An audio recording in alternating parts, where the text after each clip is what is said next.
Dia semuanya sekali 45 program bernilai 40 juta. So on average about what? 800,000 per program. 800 to 1 million lah per program kan.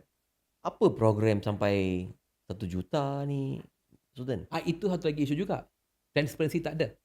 Dulu mereka cakap kan, mereka kan berkobar-kobar cakap PMX sendiri akan menyelia program-program ni. Lepas tu pula mereka pula akan put it on the website. Bang, nothing. Adana ஒண்ணுமே இல்லை. Mereka tak langsung memberikan bukti-bukti tersebut.